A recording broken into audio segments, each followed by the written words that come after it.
Yeah, I was told that this piece right here is stopping my pressure because my pressure is staying at 80 pounds. So my guy said drill this out of the return. So I got it drilled out. That goes to the return.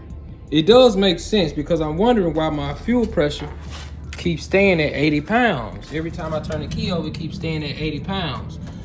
So I'm guessing that it's not being able to go back into the tank because this is the return. So let's put this back on and see if we can get this thing down to 60 pounds, 58 pounds.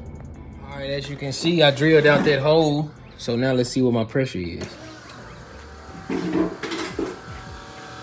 My pressure is right there at 58, 59 pounds, which is perfect. So make sure y'all make a mental note of that I'm guessing just in the 79 Malibu or whatever, I don't know, that you gotta drill out that little fitting that I showed y'all.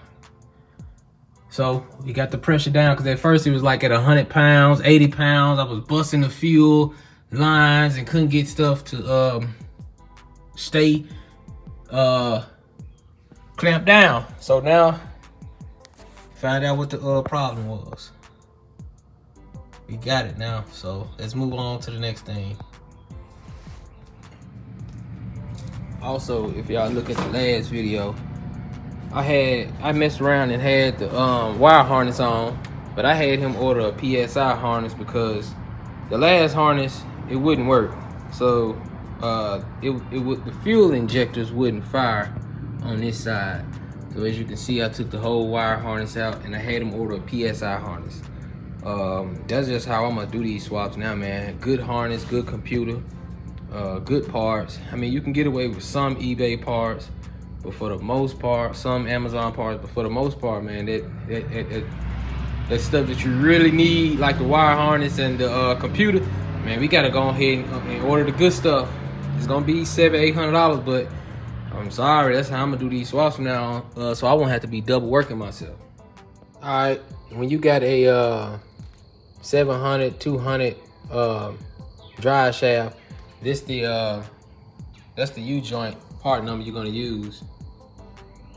When you got that 4L80, that's the U-joint you're gonna use. I know a lot of y'all gonna get your drive shaft and all that stuff made, but I'm just letting you know. And also, if you got the truck set up, this is the same as the truck setup. And if you use that smaller pulley, that 300-202 pulley, this is the belt you're gonna use. It's the belt you're gonna use if you decide to go with the ICT billet truck accessory with the 300-202 pulley. And the reason I went with that one is because it wouldn't clear. As you can see, it wouldn't clear because I got his motor moved forward. With this -3 ICT billet AC compressor bracket, you're gonna use, that's your belt right there. Truck spacing with the smaller pulley. Truck spacing with the smaller pulley. You're gonna use that belt. That's the part number. All right. Lower hose. All right, that's the lower hose that I use. That's the part number for the lower hose. Upper hose, that's the part number right there for the upper hose. But I don't have the upper hose on there right now. I got that little green PVC pipe right there until I get the upper hose. And as far as the reservoir, I know some of y'all gonna ask about the reservoir part number and where you can get it. I'm gonna post that too as well, because I like it. I had to ask him because I didn't really know about it. I didn't know they was real cheap as they was. All right, got the Phytech intake. Also got the 102mm throttle body.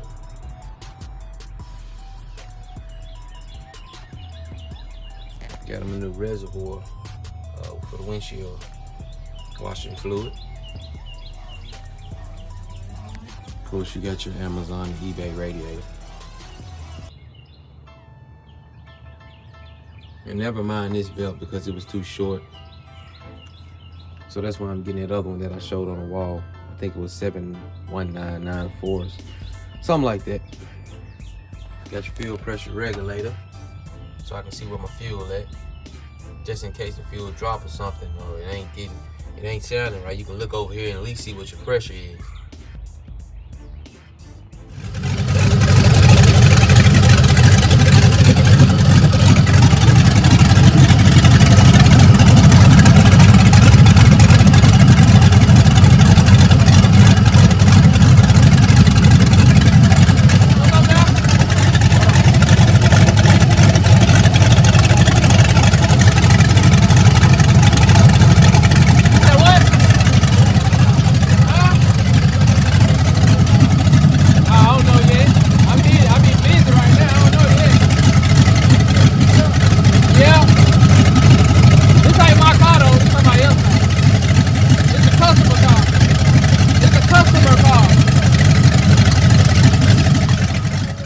If y'all follow me on my last videos and stuff, y'all already know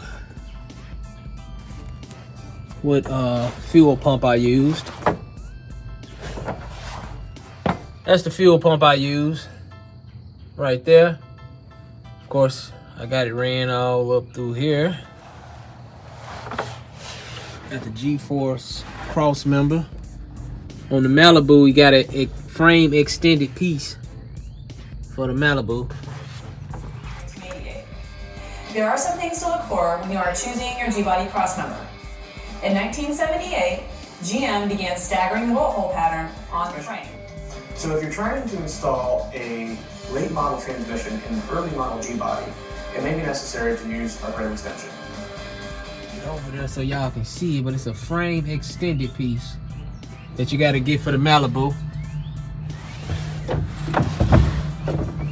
Right here, I actually I put some another hose around the other hose, so the headers it wouldn't get so hot by the headers and all of that. So that's all it is. As you can see, it's just another piece of hose that I got on top for to keep it from burning or whatever. You got his new starter, you got his pan on here. It ain't really much on here.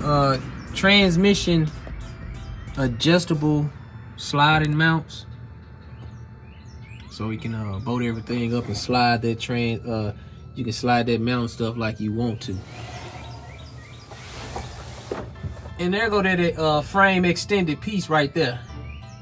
That's that frame extended piece. Gonna run his pipes through there, of course.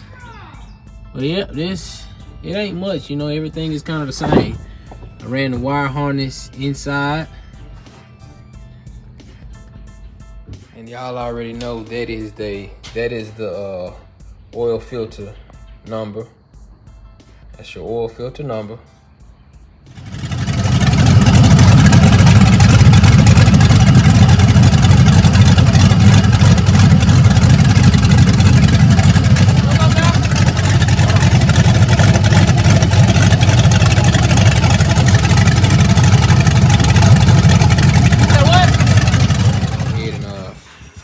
Let them buy it from me.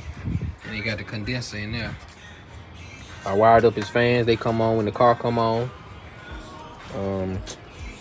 Oh yeah, I put a smaller pulley on there because it wasn't clearing.